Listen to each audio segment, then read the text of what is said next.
আজ বাইরে এসে দেখি আমার গৌরব রাখবার আর জায়গা নেই। আমার এই অনাদৃত রূপ যার চোখে ভালো লেগেছে, সেই সুন্দর সমস্ত আকাশ দিয়ে আমাকে চেয়ে দেখেছেন। এইবার মরেছে মেজ বউ। অধিকার, সমতা এবং স্বাধীনতা পুরুষের মতো নারীরও অধিকার, কিন্তু সে কথা উপলব্ধি করতে কজন পারে? এমনই এক চিরন্তন নারীবাদী দলিল হল বিশ্ববরেণ্য রবীন্দ্রনাথ ঠাকুরের লেখা স্ত্রীর পত্র গল্পটি, যা কিনা আজও সমাজে নারীর নিজস্ব সত্তা ও অধিকারের কথা স্মরণ করিয়ে দেয়। শ্রীচরণ কমলেশু, আজ 15 বছর আমাদের বিবাহ হয়েছে। আজ পর্যন্ত তোমাকে চিঠি লিখিনি। চিরদিন কাছেই পড়ে আছি।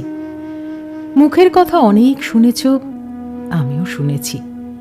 চিঠি লেখবার মতো ফাঁকটুকু পাওয়া যায়নি। আজ আমি এসেছি তীর্থ করতে শ্রীক্ষেত্রে। তুমি আছো তোমার আপিসের কাজে। শামুকের সঙ্গে খোলসের যে সম্বন্ধ, কলকাতার সঙ্গে তোমার তাই। সে তোমার দেহ মনের সঙ্গে এঁটে গিয়েছে, তাই তুমি আপিসে ছুটির দরখাস্ত করলে না। বিধাতার তাই অভিপ্রায় ছিল, তিনি আমার ছুটির দরখাস্ত মঞ্জুর করেছেন। আমি তোমাদের মেজ বউ। আজ 15 বছর পরে এই সমুদ্রের ধারে দাঁড়িয়ে জানতে পেরেছি আমার জগৎ এবং জগদীশ্বরের সঙ্গে আমার অন্য সম্বন্ধও আছে। তাই আজ সাহস করে এই চিঠিখানি লিখছি। হে তোমাদের মেজ বউয়ের চিঠি নয়। তোমাদের সঙ্গে আমার সম্বন্ধ কপালে যিনি লিখেছিলেন, তিনি ছাড়া যখন সেই সম্ভাবনার কথা আর কেউ জানত না, সেই শিশু বয়সে আমি আর আমার ভাই একসঙ্গেই সান্নিপাতিক জ্বরে পড়ি। আমার ভাইটি মারা গেল, আমি বেঁচে উঠলাম। পাড়ার সব মেয়েরাই বলতে লাগলো, মৃণাল মেয়ে কি না, তাইও বাঁচল, বেটা ছেলে হলে কি আর রক্ষে পেত। চুরি বিদ্যাতে জম পাকা, দামি জিনিসের পরেই তার লোভ। আমার মরণ নেই, সেই কথাটাই ভালো করে বুঝিয়ে বলবার জন্যে এই চিঠিখানি লিখতে বসেছি। যেদিন তোমাদের দূর সম্পর্কের মামা তোমার বন্ধু নীরদকে নিয়ে কোণে দেখতে এলেন, তখন আমার বয়স 12। দুর্গম পাড়া গাঁয়ে আমাদের বাড়ি। সেখানে দিনের বেলা শেয়াল ডাকে। স্টেশন থেকে 7 ক্রোশ শ্যাকরা গাড়িতে এসে বাকি 3 মাইল কাঁচা রাস্তায় পালকি করে তবে আমাদের গাঁয়ে পৌঁছানো যায়। সেদিন তোমাদের কি হয়রানি! তার উপরে আমাদের বাঙাল দেশের রান্না, সেই রান্নার প্রহসন আজও মামা ভোলেননি। তোমাদের বড় বউয়ের রূপের অভাব মেজ বউকে দিয়ে পূরণ করবার জন্যে তোমার মায়ের একান্ত জিদ ছিল। নইলে এত কষ্ট করে আমাদের সে গাঁয়ে তোমরা যাবে কেন? বাংলাদেশে পিলে, যকৃৎ, অম্লশূল এবং কোণের জন্যে তো কাউকে খোঁজ করতে হয় না। তারা আপনি এসে চেপে ধরে, কিছুতেই ছাড়তে চায় না। বাবার বুক দূর দূর করতে লাগলো। মা দুর্গা নাম জপ করতে লাগলেন। শহরের দেবতাকে পাড়া গাঁয়ের পূজারী কি দিয়ে সন্তুষ্ট করবে? মেয়ের রূপের ওপর ভরসা, কিন্তু সেই রূপের গুমর তো মেয়ের মধ্যে নেই। যে ব্যক্তি দেখতে এসেছে সে তাকে যে দামই দেবে সেই তার দাম। তাই তো হাজার রূপে গুণেও মেয়ে মানুষের সংকোচ কিছুতে ঘোচে না। সমস্ত বাড়ির, এমনকি সমস্ত পাড়ার এই আতঙ্ক আমার বুকের মধ্যে পাথরের মতো চেপে বসল। সেদিনকার আকাশের যত আলো এবং জগতের সকল শক্তি যেন 12 বছরের একটি পাড়া গেঁয়ে মেয়েকে 2 জন পরীক্ষকের 2 জোড়া চোখের সামনে শক্ত করে তুলে ধরবার জন্য পেয়াদাগিরি করছিল। আমার কোথাও লুকোবার জায়গা ছিল না। সমস্ত আকাশকে কাঁদিয়ে দিয়ে বাঁশি বাজতে লাগলো। তোমাদের বাড়িতে এসে উঠল। আমার খুঁতগুলি সবিস্তারে খতিয়ে দেখেও গিন্নির দল সকলে স্বীকার করলেন মোটের ওপর আমি সুন্দরী বটে। সে কথা শুনে আমার বড় জায়ের মুখ গম্ভীর হয়ে গেল। কিন্তু আমার রূপের দরকার কি ছিল তাই ভাবি। রূপ জিনিসটাকে যদি কোনো সেকেলে পণ্ডিত গঙ্গা মৃত্তিকা দিয়ে গড়তেন তাহলে ওর আদর থাকত, কিন্তু ওটা যে কেবল বিধাতা নিজের আনন্দে গড়েছেন, তাই তোমাদের ধর্মের সংসারে ওর দাম নেই। আমার যে রূপ আছে সে কথা ভুলতে তোমার বেশি দিন লাগেনি, কিন্তু আমার যে বুদ্ধি আছে সেটা তোমাদের পদে পদে স্মরণ করতে হয়েছে। ওই বুদ্ধিটা আমার এতটাই স্বাভাবিক যে তোমাদের ঘর কন্যার মধ্যে এতকাল কাটিয়েও আজও সে টিকে আছে। মামা এই বুদ্ধিটার জন্যে বিষম উদ্বিগ্ন ছিলেন। মেয়ে মানুষের পক্ষে হে এক বালাই, যাকে বাধা মেনে চলতে হবে সে যদি বুদ্ধিকে মেনে চলতে চায় তবে ঠোকর খেয়ে তার কপাল ভাঙবেই। কিন্তু কি করব বলো, তোমাদের ঘরের বউয়ের যতটা বুদ্ধির দরকার বিধাতা অসতর্ক হয়ে আমাকে তার চেয়ে অনেকটা বেশি দিয়ে ফেলেছেন। সে আমি এখন ফিরিয়ে দিই কাকে?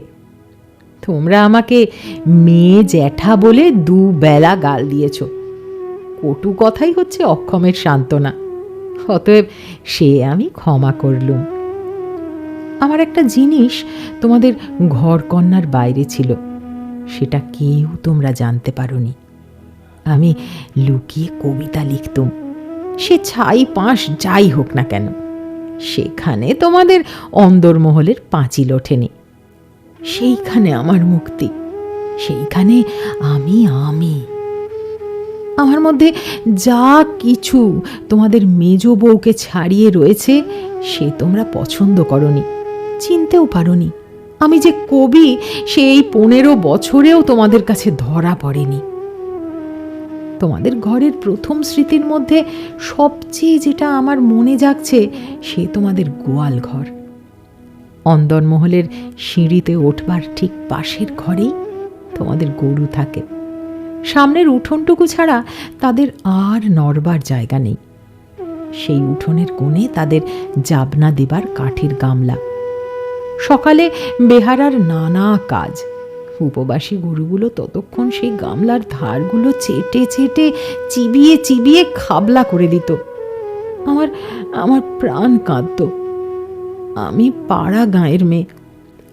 তোমাদের বাড়িতে যেদিন নতুন এলুম সেদিন সেই 2টি গরু এবং 3টি বাছুরি সমস্ত শহরের মধ্যে আমার চিরপরিচিত আত্মীয়ের মতো আমার চোখে ঠেকল।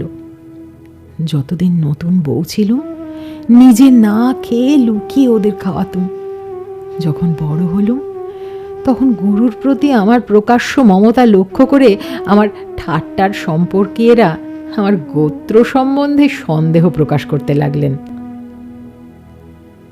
আমার মেয়েটি জন্ম নিয়েই মারা গেল। আমাকেও সে সঙ্গে যাওয়ার সময় ডাক দিয়েছিল। সে যদি বেঁচে থাকতো তাহলে সেই আমার জীবনে যা কিছু বড়, যা কিছু সত্য সমস্ত এনে দিত। তখন মেজ বউ থেকে একেবারে মা হয়ে বসতুম। মা যে এক সংসারের মধ্যে থেকেও বিশ্ব সংসারের। মা হবার দুঃখটুকু পেলুম, কিন্তু মা হবার মুক্তিটুকু পেলুম না। মনে আছে ইংরেজ ডাক্তার এসে আমাদের অন্দর দেখে আশ্চর্য হয়েছিলেন এবং আতুর ঘর দেখে বিরক্ত হয়ে বকাবকি করেছিলেন। সদরে তোমাদের একটু বাগান আছে, ঘরে সাজসজ্জা আসবাবের অভাব নেই, আর অন্দরটা যেন পশমের কাজের উল্টো পিঠ। সেদিকে কোনো লজ্জা নেই, শ্রী নেই, সজ্জা নেই। সেদিকে আলো মিটমিট করে জ্বলে, হাওয়া চোরের মতো প্রবেশ করে, উঠোনের আবর্জনা নড়তে চায় না, দেওয়ালের এবং মেঝের সমস্ত কলঙ্ক অক্ষয় হয়ে বিরাজ করে। কিন্তু ডাক্তার একটা ভুল করেছিল। সে ভেবেছিল এটা বুঝি আমাদের অহোরাত্র দুঃখ দেয়। ঠিক উল্টো, অনাদর জিনিসটা ছাইয়ের মতো। সে ছাই আগুনকে হয়তো ভেতরে ভেতরে জমিয়ে রাখে, কিন্তু বাইরে থেকে তার তাপটাকে বুঝতে দেয় না। আত্মসম্মান যখন কমে যায়, তখন অনাদরকে তো অন্যায্য বলে মনে হয় না। সেই জন্যে তার বেদনা নেই। তাই তো মেয়ে মানুষ দুঃখ বোধ করতেই লজ্জা পায়। আমি তাই বলি, মেয়ে মানুষকে দুঃখ পেতেই হবে। এইটে যদি তোমাদের ব্যবস্থা হয়, তাহলে যত দূর সম্ভব তাকে অনাদরে রেখে দেওয়াই ভালো। আদরে দুঃখে ব্যথাটা কেবল বেড়ে ওঠে। যেমন করেই রাখো, দুঃখ যে আছে এ কথা মনে করবার কথাও কোনোদিন মনে আসেনি। আতুর ঘরে মরণ মাথার কাছে এসে দাঁড়ালো, মনে ভয়ই হলো না। জীবন আমাদের কি বা যে মরণকে ভয় করতে হবে?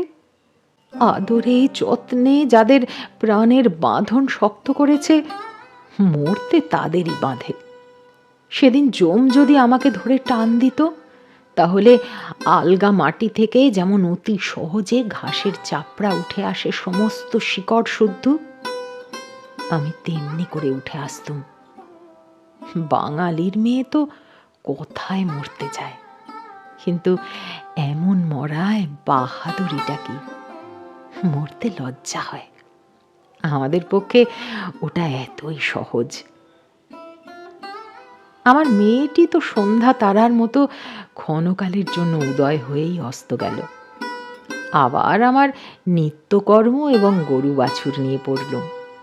জীবন তেমনি করেই গড়াতে গড়াতে শেষ পর্যন্ত কেটে যেত। আজকে তোমাকে এই চিঠি লেখবার দরকারই হতো না। কিন্তু বাতাস সামান্য একটা বীজ উড়িয়ে নিয়ে এসে পাকা দালানের মধ্যে অশ্বত্থ গাছের অঙ্কুর বের করে। শেষকালে সেইটুকু থেকে ইট কাঠের বুকের পাঁজর বিদীর্ণ হয়ে যায়। আমার সংসারের পাকা বন্দোবস্তের মাঝখানে ছোট একটুখানি জীবনের কণা কোথা থেকে উড়ে এসে পড়ল। আর তারপর থেকে শুরু হলো ফাটল। বিধবা মার মৃত্যুর পরে আমার বড় জায়ের বোন বিন্দু তার খুড়তুতো ভাইদের অত্যাচারে আমাদের বাড়িতে তার দিদির কাছে এসে যেদিন আশ্রয় নিলে, তোমরা সেদিন ভাবলে এ আবার কোথাকার আপদ। আমার পোড়া স্বভাব, কি করব বলো? দেখলুম তোমরা সকলেই মনে মনে বিরক্ত হয়ে উঠেছ। আর আর ঠিক সেই জন্যেই এই নিরাশ্রয় মেয়েটির পাশে আমার সমস্ত মন যেন একেবারে কোমর বেঁধে দাঁড়ালো। পরের বাড়িতে পরের অনিচ্ছাতে এসে আশ্রয় নেওয়া সে কত বড় অপমান! দায়ে পড়ে সেও যাকে স্বীকার করতে হলো, তাকে কি একপাশে ঠেলে রাখা যায়? তারপরে দেখলুম আমার বড় জায়ের দশা।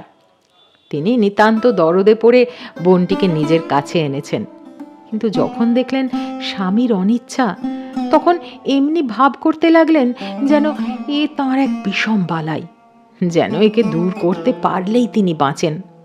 এই অনাথা বোনটিকে মন খুলে প্রকাশ্যে স্নেহ দেখাবেন, সে সাহস তাঁর হলো না। তিনি পতিব্রতা।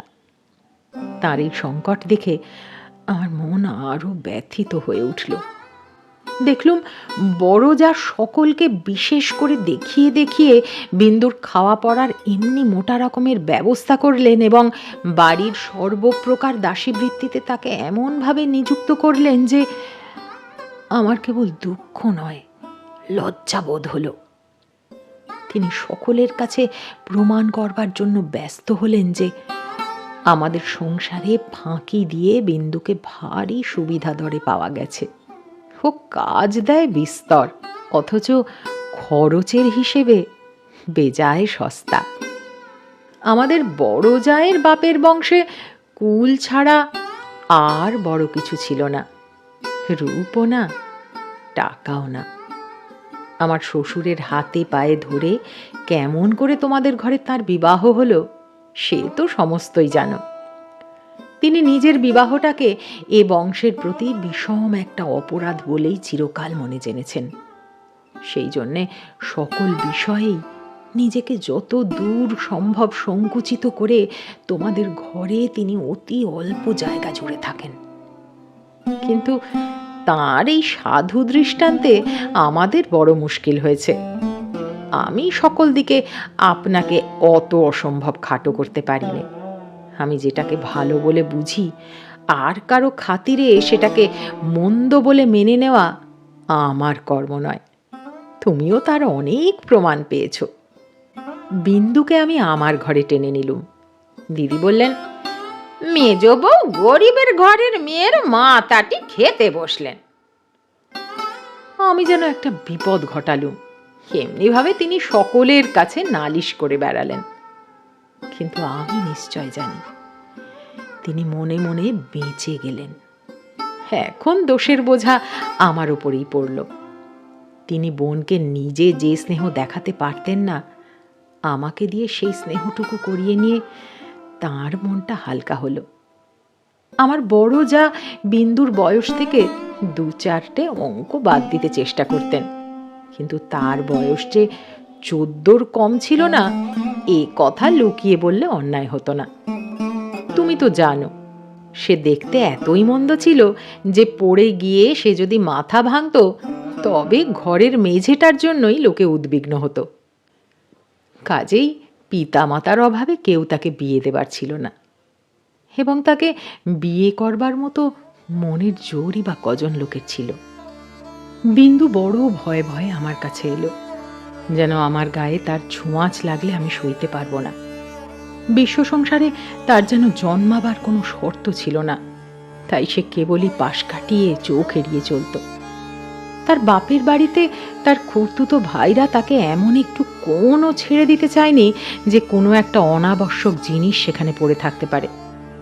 অনাবশ্যক আবর্জনা ঘরের আশেপাশে অনায়াসে স্থান পায়, কেননা মানুষ তাকে ভুলে যায়। কিন্তু অনাবশ্যক মেয়ে মানুষ যে একে অনাবশ্যক, আবার তার উপরে তাকে ভোলাও শক্ত, সেই জন্যে আস্থা করেও তার স্থান নেই। অথচ বিন্দুর খুড়তুতো ভাইরা যে জগতে পরমাবশ্যক পদার্থ, তা বলবার জো নেই, কিন্তু তারা বেশ আছে। তাই বিন্দুকে যখন আমার ঘরে ডেকে আনলুম, তার বুকের মধ্যে কাঁপতে লাগলো। তার ভয় দেখে আমার বড় দুঃখ হলো। আমার ঘরে যে তার একটুখানি জায়গা আছে, সেই কথাটি আমি অনেক আদর করে তাকে বুঝিয়ে দিলাম। কিন্তু আমার ঘর শুধু তো আমারই ঘর নয়, কাজেই আমার কাজটি সহজ হলো না। 2-4 দিন আমার কাছে থাকতেই তার গায়ে লাল লাল কি উঠল। হয়তো সে ঘামাচি, নয়তো আর কিছু হবে। তোমরা বললে বসন্ত, কেননা ও যে বিন্দু। তোমাদের পাড়ায় এক আনাড়ি ডাক্তার এসে বলল, আর 2-1 দিন না গেলে ঠিক বলা যায় না, কিন্তু সেই 2-1 দিনের সবুর সইবে কে? বিন্দু তো তার ব্যামোর লজ্জাতেই মরবার জো হলো। আমি বললুম, বসন্ত হয় তো হোক, আমি আমাদের সেই আঁতুর ঘরে ওকে নিয়ে থাকবো, আর কাউকে কিছু করতে হবে না। এই নিয়ে আমার ওপরে তোমরা যখন সকলে মার মূর্তি ধরেছ, এমনকি বিন্দুর দিদিও যখন অত্যন্ত বিরক্তির ভান করে পোড়া কপালি মেয়েটাকে হাসপাতালে পাঠাবার প্রস্তাব করেছেন, এমন সময়ে ওর গায়ে সমস্ত লাল দাগ একদম মিলিয়ে গেল। তোমরা দেখি তাতে আরো ব্যস্ত হয়ে উঠলে, বললে নিশ্চয়ই বসন্ত বসে গিয়েছে, কেননা ও যে বিন্দু। অনাদরে মানুষ হবার একটা মস্ত গুণ শরীরটাকে তাতে একেবারে অজর অমর করে তোলে। ব্যামো হতেই চায় না। মরার সদর রাস্তাগুলো একেবারেই বন্ধ। রোগ তাই ওকে ঠাট্টা করে গেল, কিছুই হলো না। কিন্তু এটা বেশ বোঝা গেল, পৃথিবীর মধ্যে সবচেয়ে অকিঞ্চিতকর মানুষকে আশ্রয় দেওয়াই সবচেয়ে কঠিন। আশ্রয়ের দরকার তার যত বেশি, আশ্রয়ের বাধাও তার তেমনি বিষম। আমার সম্বন্ধে বিন্দুর ভয় যখন ভাঙল, তখন ওকে আর এক গেরোয় ধরল। আমাকে আমাকে এমনি ভালোবাসতে শুরু করলে যে আমাকে ভয় ধরিয়ে দিলে। ভালোবাসার এরকম মূর্তি সংসারে তো কোনোদিন দেখিনি। বইতে পড়েছি বটে, সেও মেয়ে পুরুষের মধ্যে। আমার যে রূপ ছিল সে কথা আমার মনে পড়বার কোনো কারণ বহুকাল ঘটেনি। এতদিন পরে সেই রূপটা নিয়ে পড়ল এই কুশ্রী মেয়েটি। আমার মুখ দেখে তার চোখের আশ আর মিটত না। বলতো, দিদি তোমার এই মুখখানি আমি ছাড়া আর কেউ দেখতে পায়নি। যেদিন আমি নিজের চুল নিজে বাঁধতুম সেদিন তার ভারী অভিমান। আমার চুলের বোঝা 2 হাত দিয়ে নাড়তে চাড়তে তার ভারী ভালো লাগতো। কোথাও নিমন্ত্রণে যাওয়া ছাড়া আমার সাজগোজের তো দরকার ছিল না। কিন্তু বিন্দু আমাকে অস্থির করে রোজই কিছু না কিছু সাজ করাতো। মেয়েটা আমাকে নিয়ে একেবারে পাগল হয়ে উঠল। তোমাদের অন্দরমহলে কোথাও জমি 1 ছটাক নেই। উত্তর দিকের পাঁচিলের গায়ে নর্দমার ধারে কোনো গতিকে একটা গাব গাছ জন্মেছে। যেদিন দেখতুম সেই গাবের গাছে নতুন পাতাগুলি রাঙা টকটকে হয়ে উঠেছে, সেই দিন জানতুম ধরাতলে বসন্ত এসেছে বটে। আমার ঘরকন্নার মধ্যে ওই অনাদৃত মেয়েটার চিত্ত যেদিন আগাগোড়া এমন রঙিন হয়ে উঠল, সেদিন আমি বুঝলুম হৃদয়ের জগতেও একটা বসন্তের হাওয়া আছে। সে কোনো স্বর্গ থেকে আসে, গলির মোড় থেকে আসে না। বিন্দুর ভালোবাসার দুঃসহ বেগ আমাকে অস্থির করে তুলেছিল। একবার তার উপর রাগ হতো, সে কথা স্বীকার করি। কিন্তু তার এই ভালোবাসার ভেতর দিয়ে আমি আপনার একটি স্বরূপ দেখলুম, যা আমি জীবনে আর কোনো দিন দেখিনি। সেই আমার মুক্ত স্বরূপ।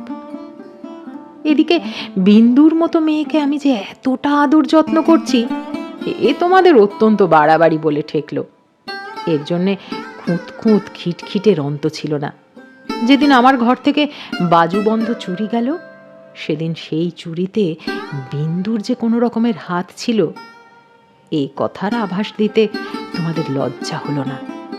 যখন স্বদেশী হাঙ্গামায় লোকের বাড়ি তল্লাশি হতে লাগলো, তখন তোমরা অনায়াসে সন্দেহ করে বসলে যে বিন্দু পুলিশের পোষা মেয়ে চোর। তার আর কোনো প্রমাণ ছিল না, কেবল এই প্রমাণ যে ও বিন্দু। তোমাদের বাড়ির দাসীরা ওর কোনো রকম কাজ করতে আপত্তি করত।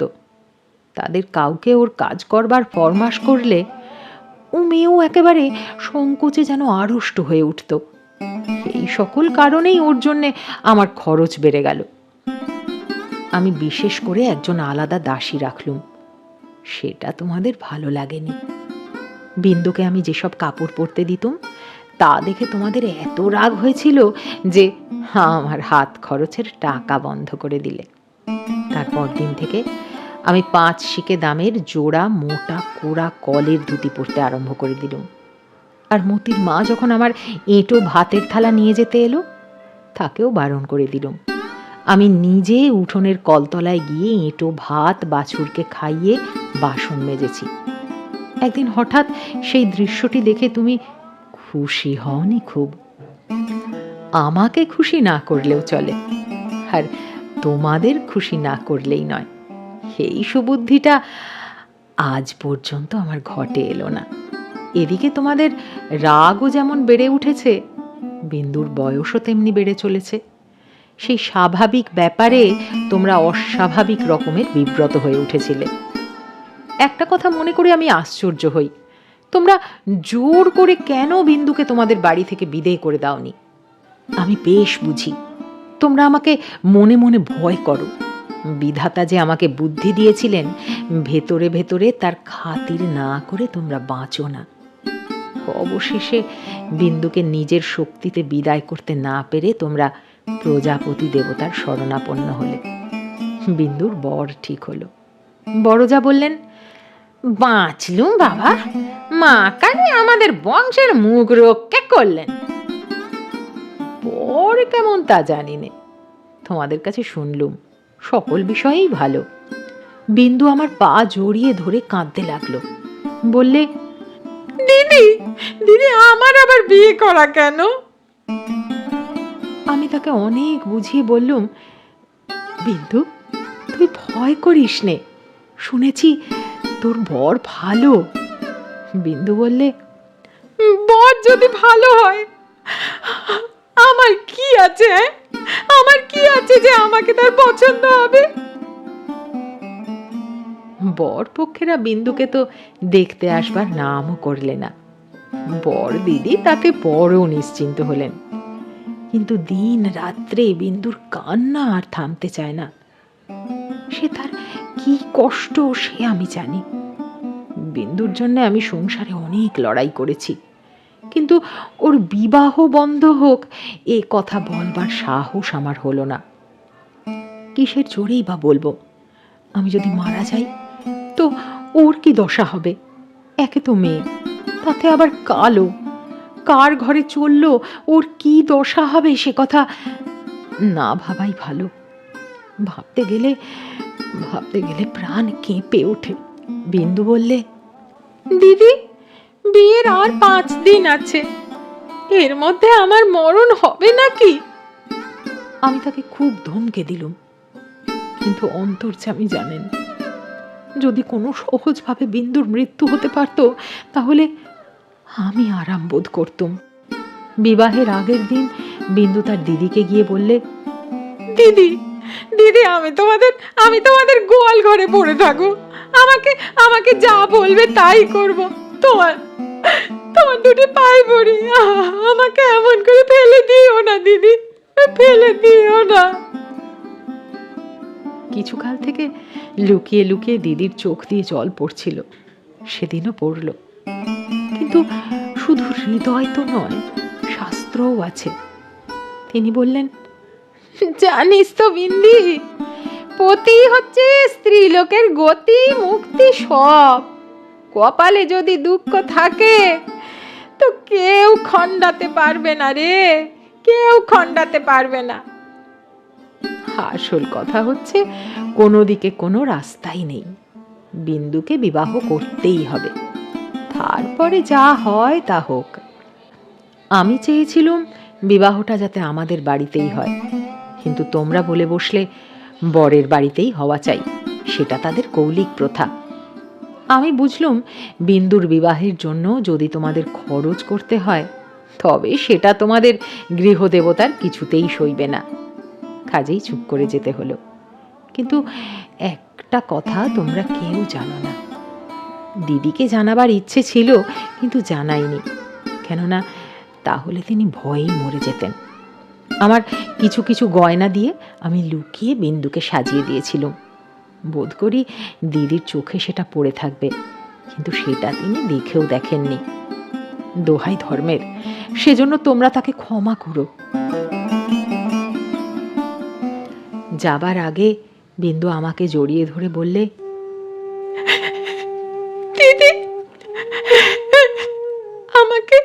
আমাকে তোমরা তাহলে নিতান্তই ত্যাগ করলে।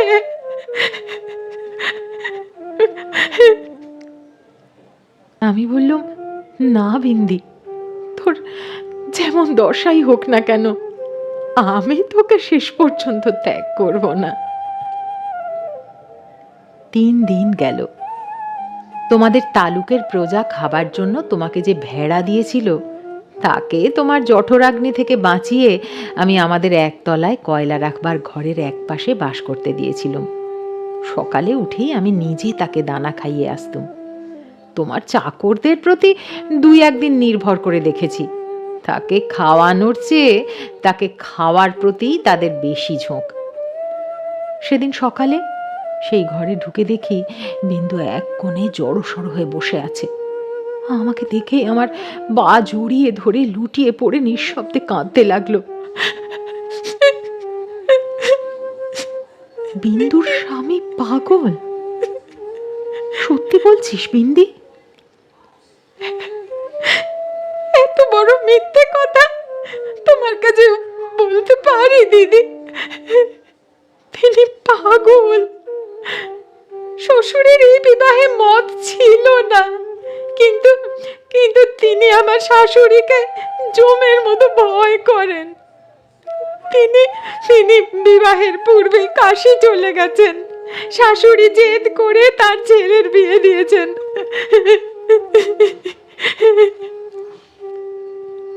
আমি সেই রাশ করা কয়লার ওপরে বসে পড়লুম। মেয়ে মানুষকে মেয়ে মানুষ দয়া করে না, বলে ও তো মেয়ে মানুষ বই তো নয়, তা ছেলে হোক না পাগল, সে তো পুরুষ বটে নাকি? বিন্দুর স্বামীকে হঠাৎ পাগল বলে বোঝা যায় না, কিন্তু একদিন সে এমন উন্মাদ হয়ে ওঠে যে তাকে ঘরে তালা বন্ধ করে রাখতে হয়।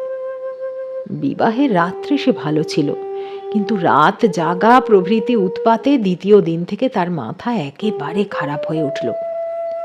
বিন্দু দুপুরবেলায় পেতলের থালায় ভাত খেতে বসেছিল। হঠাৎ তার স্বামী থালা শুদ্ধ ভাত টেনে উঠোনে ফেলে দিল। হঠাৎ কেমন তার মনে হয়েছে বিন্দু স্বয়ং রানী রাসমণি। বেহারাটা নিশ্চয়ই সোনার থালা চুরি করে রানীকে তার নিজের থালায় ভাত খেতে দিয়েছে, এই তার রাগ। বিন্দু তো ভয়ে মরে গেল। তৃতীয় রাত্রে শাশুড়ি তাকে যখন স্বামীর ঘরে শুতে বললে, বিন্দুর প্রাণ শুকিয়ে গেল। শাশুড়ি তার প্রচণ্ড, রাগলে জ্ঞান থাকে না। সেও পাগল, কিন্তু পুরো নয় বলেই আরো ভয়ানক। বিন্দুকে ঘরে ঢুকতে হলো। স্বামী সে রাত্রে ঠান্ডা ছিল, কিন্তু ভয়ে বিন্দুর শরীর যেন কাঠ হয়ে গেল। স্বামী যখন ঘুমিয়েছে, অনেক রাত্রে সে অনেক কৌশলে পালিয়ে চলে এসেছে। তার বিস্তারিত বিবরণ লেখবার দরকার নেই। ঘৃণায় রাগে আমার সকল শরীর জ্বলতে লাগলো। আমি বললুম, এমন ফাঁকির বিয়ে বিয়েই নয়। বিন্দু, তুই যেমন ছিলি তেমনি আমার কাছে থাক, দেখি তোকে কে নিয়ে যেতে পারে। তোমরা বললে বিন্দু মিথ্যে কথা বলছে। আমি বললুম, ও কখনো মিথ্যে বলেনি। তোমরা বললে, কেমন করে জানলে? আমি বললুম, আমি নিশ্চয়ই জানি। তোমরা ভয় দেখালে, বিন্দুর শ্বশুরবাড়ির লোকে পুলিশ কেস করলে মুশকিলে পড়তে হবে। আমি বললুম, ফাঁকি দিয়ে পাগল বরের সঙ্গে ওর বিয়ে দিয়েছে, এ কথা কি আদালত শুনবে না? তোমরা বললে, তবে কি এই নিয়ে আদালত করতে হবে নাকি? কেন, আমাদের দায় কিসের? আমি বললুম, আমি নিজের গয়না বেচে যা করতে পারি করব। তোমরা বললে, উকিল বাড়ি ছুটবে নাকি? এ কথার জবাব নেই। কপালে করাঘাত করতে পারি, তার বেশি আর কি করব? ওদিকে বিন্দুর শ্বশুর বাড়ি থেকে ওর ভাসুর এসে বাইরে বিষম গোল বাঁধিয়েছে। সে বলছে সে থানায় খবর দেবে। আমার যে কি জোর আছে জানি নে, কিন্তু কসাইয়ের হাত থেকে যে গরু প্রাণ ভয়ে পালিয়ে এসে আমার আশ্রয় নিয়েছে, তাকে পুলিশের তাড়ায় আবার ত্যাগ করব? মন মানতে পারল না। আমি স্পর্ধা করে বললুম, তারা দিক থানায় খবর। এই বলে মনে করলুম বিন্দুকে এই বেলা আমার শোবার ঘরে এনে তাকে নিয়ে তালা বন্ধ করে বসে থাকি। খোঁজ করে দেখি বিন্দু নেই। তোমাদের সঙ্গে আমার বাদ প্রতিবাদ যখন চলছিল, তখন বিন্দু আপনি বাইরে গিয়ে তার ভাসুরের কাছে ধরা দিয়েছে। বুঝেছি, এই বাড়িতে যদি সে থাকে, তবে আমাকে সে বিষম বিপদে ফেলবে। মাঝখানে পালিয়ে এসে বিন্দু আপন দুঃখ আরও বাড়ালে। তার শাশুড়ির তর্ক এই যে, তার ছেলে তো ওকে খেয়ে ফেলছিল না, মন্দ স্বামীর দৃষ্টান্ত সংসারে দুর্লভ নয়, তাদের সঙ্গে তুলনা করলে তার ছেলে যে সোনার চাঁদ। আমার বড় যা বললেন, ওর পোড়া কপাল, তা নিয়ে দুঃখ করে আর কি করব বলো? তা পাগল হোক আর ছাগল হোক, স্বামী তো বটে। কুষ্ঠরোগীকে কোলে করে তার স্ত্রী বেশ্যাবাড়িতে নিজে পৌঁছে দিয়েছে। সতী সাধ্যির সেই দৃষ্টান্ত তোমাদের মনে জাগছিল। জগতের মধ্যে অধমতম কাপুরুষতার এই গল্পটা প্রচার করে আসতে তোমাদের পুরুষের মনে আজ পর্যন্ত একটুও সংকোচ বোধ হয়নি। সেই জন্যই মানব জন্ম নিয়েও বিন্দুর ব্যবহারে তোমরা রাগ করতে পেরেছ, তোমাদের মাথা হেঁট হয়নি। বিন্দুর জন্য আমার বুক ফেটে গেল, কিন্তু তোমাদের জন্য আমার লজ্জার সীমা ছিল না। আমি তো পাড়া গাঁয়ের মেয়ে, তার উপরে তোমাদের ঘরে পড়েছি। ভগবান কোন ফাঁক দিয়ে যে আমার মধ্যে এমন বুদ্ধি দিলেন, তোমাদের এই সব ধর্মের কথা আমি যে কিছুতেই সইতে পারলাম না। আমি নিশ্চয়ই জানতুম মরে গেলেও বিন্দু আমাদের ঘরে আর আসবে না। কিন্তু আমি যে তাকে বিয়ের আগের দিন আশা দিয়েছিলুম যে তাকে শেষ পর্যন্ত ত্যাগ করব না। আমার ছোট ভাই শরৎ কলকাতায় কলেজে পড়ছিল। তোমরা তো জানোই, যত রকমের ভলেন্টিয়ারি করা, প্লেগের পাড়ার ইঁদুর মারা, দামোদরের বন্যায় ছোটা, এতেই তার এত উৎসাহ যে উপরি উপরি দুবার সে এফএ পরীক্ষায় ফেল করেও কিছু মাত্র দমে যায়নি। তাকে আমি ডেকে বললুম, বিন্দুর খবর যাতে আমি পাই, তোকে সেই বন্দোবস্ত করে দিতে হবে শরৎ। বিন্দু আমাকে চিঠি লিখতে সাহস করবে না, লিখলেও আমি পাবো না। এরকম কাজের চেয়ে যদি তাকে বলতুম বিন্দুকে ডাকাতি করে আনতে কিংবা তার পাগল স্বামীর মাথা ভেঙে দিতে, তাহলে সে বেশি খুশি হতো। শরতের সঙ্গে আলোচনা করছি, এমন সময় তুমি ঘরে এসে বললে, আবার কি হাঙ্গামা বাঁধিয়েছ? আমি বললাম, সেই যা সব গোড়ায় বাঁধিয়েছিলুম, তোমাদের ঘরে এসেছিলুম, কিন্তু সে তো তোমাদেরই কীর্তি। তুমি জিজ্ঞাসা করলে, বিন্দুকে আবার এনে কোথাও লুকিয়ে রেখেছ নাকি? আমি বললুম, বিন্দু যদি আসতো তাহলে নিশ্চয়ই এনে লুকিয়ে রাখতুম, কিন্তু সে আসবে না, তোমাদের ভয় নেই। শরৎকে আমার কাছে দেখে তোমার সন্দেহ আরও বেড়ে উঠল।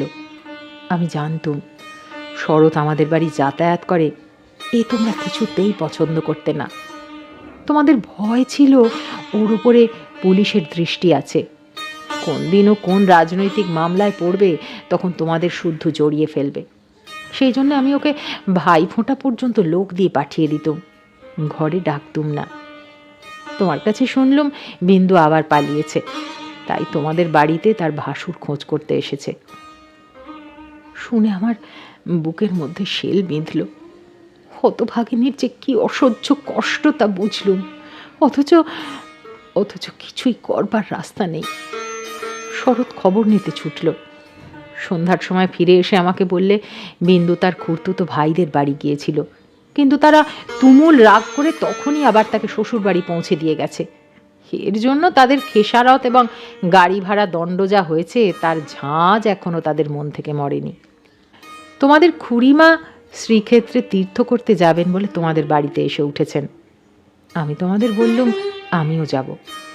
আমার হঠাৎ এমন ধর্মে মন হয়েছে দেখে তোমরা এত খুশি হয়ে উঠলে যে কিছু মাত্র আপত্তি করলে না।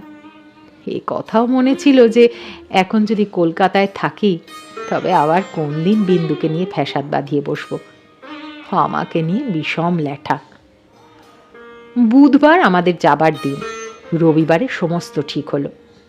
আমি শরৎকে ডেকে বললুম, যেমন করে হোক বিন্দুকে বুধবারে পুরী যাবার গাড়িতে তোকে তুলে দিতে হবে। শরতের মুখ প্রফুল্ল হয়ে উঠল। সে বললে, ভয় নেই দিদি, আমি তাকে গাড়িতে তুলে দিয়ে পুরী পর্যন্ত চলে যাব, ফাঁকি দিয়ে জগন্নাথ দেখা হয়ে যাবে। সেদিন সন্ধ্যার সময় শরৎ আবার এলো। তার মুখ দেখেই আমার বুক দমে গেল। আমি বললাম, কি শরৎ, সুবিধা হলো না বুঝি? সে বললে, না দিদি।